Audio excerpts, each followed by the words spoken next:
Good day, everyone. My name is Chadley Maggott, and today I'll be discussing the Internet of Things. So I guess the logical point to start at is, what is the Internet of Things? In isolation, these terms are fairly simplistic. You are using the internet right now to watch or listen to this presentation on a thing, right? Thank you, presentation done.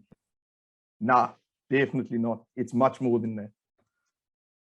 The Internet of Things, or IoT, refers to the billions of physical devices around the world that are now connected to the internet, all collecting and sharing data. These devices come in all shapes and sizes, from something as small as a medical pill to an Airbus A380. Connecting all these different device objects and adding sensors to them adds a level of digital intelligence to devices. This enables them to communicate in real time without involving a human being. IoT is setting out to make the fabric of the world around us smarter and more responsive, merging the digital and physical realms, which is somewhat of a different approach to what the metaverse is trying. Let's have a look at the history of IoT, shall we? One of the very first objects to be connected to the internet was a vending machine. This was carried out by a team of researchers at Carnegie Mellon University, based in Pittsburgh, Pennsylvania. Not long after that, another research scholar, John Romke, hosted a demonstration in 1990 where he controlled a toaster via the internet. Then in 1999, Kevin Ashton coined the term Internet of Things. Kevin Ashton also co-founded the Auto ID Center at MIT, which created the global standard for RFID sensors. Moving on to 2007, we have the launch of the first Apple iPhone. It is at this point which I think the ubiquity of smart devices truly became apparent to the world. And as the years went on, more and more devices were being registered to the internet. The address space of IPv4 was quickly running out. The solution to this came in 2012 when IPv6 was launched.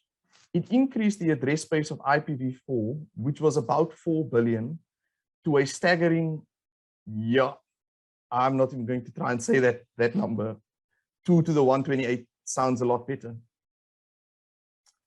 And then 2015, we've got Barclays, which introduced BPay to usher in an era of contactless payments.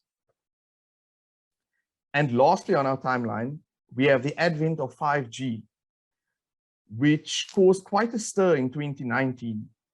Ultimately, I think this could prove to be one of the biggest revolutions for IoT, as it provides the infrastructure for low latency, high bandwidth tasks. Right. So with that being said, an important question arises. Does IoT add value to businesses today? We always hear of these new and exciting technologies and how they're going to revolutionize tech industries. Therefore, I want to show everyone an example of a large-scale IoT project that is indeed proving to be successful. Maersk, one of the world's largest logistics companies, launched their RCM, or Remote Container Management Service, in 2017. This service allowed Maersk clients to remotely monitor the position, temperature, and atmosphere of their refrigerated goods traveling by container. This system did not only work one way, and also allowed Maersk personnel to set the temperature and atmosphere of these containers remotely. Within the first 6 months of this project, more than 4,500 containers were found to have the incorrect settings and were easily rectified remotely. This is an excellent example of IoT at work. What was once just a simple container is now connected to the internet and adding value to the business. When this project was launched, it was deployed across 270,000 containers, while over 400 ships needed to be retrofitted with VSAT transceivers in order to achieve truly global coverage of the service. Cool. So I'm hoping everyone is now keen to try and build their very own IoT solution. So let's start by having a look at the various hardware options available out there. So I've divided up the hardware into 3 categories because there's quite a range of them. So first we have smart devices that you simply buy and install, plug and play basically. So they usually are accompanied with an app that you can download in order to control your device.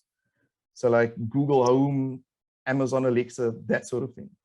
However, these devices are limited in their capabilities and are not customizable, but they are a great option for the tech enthusiast.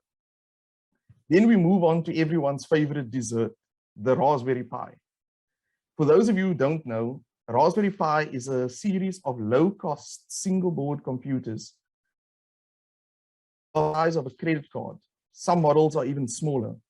They run on Linux systems, which makes them easy to use. And they also contain a set of general-purpose input and output pins, or GPIO pins, to which we can connect various sensors. Fortunately, companies like Adafruit and Arduino have also provided open source hardware components which we can use to connect to these GPIO pins. This makes building custom systems very easy, and the main task becomes developing the application in which you can use and observe your data.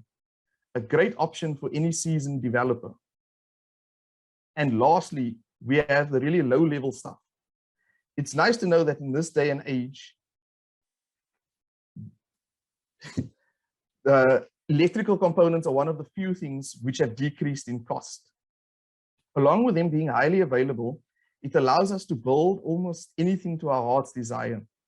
It also provides a great platform for prototyping components, which we cannot buy off the shelf. However, building anything using low-level components can be extremely dangerous and complex. Anyone building their own components for an IoT solution is definitely a wizard of an engineer. Then we also need to talk about security. As these systems are exposed to the internet, it makes them vulnerable to bad actors. We all know that any web-based solution always has security high on the agenda.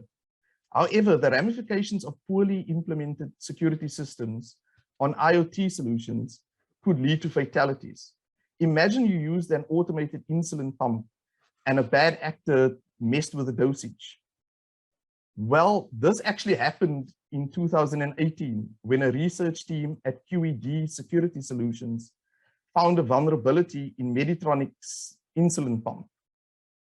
And the manufacturer only recalled the pump 3 weeks after the research team actually deployed a Android application which actually implemented this attack. So yeah, this brings us to the final part where I'd actually just like to demo something for you guys of what a IoT project could look like. So this is just something I've been putting together in my spare time, and it basically consists of a Raspberry Pi with some temperature and humidity sensors. And then we have the front end, which is written in Python using this Plotly Dash framework. And let's have a look at it quickly.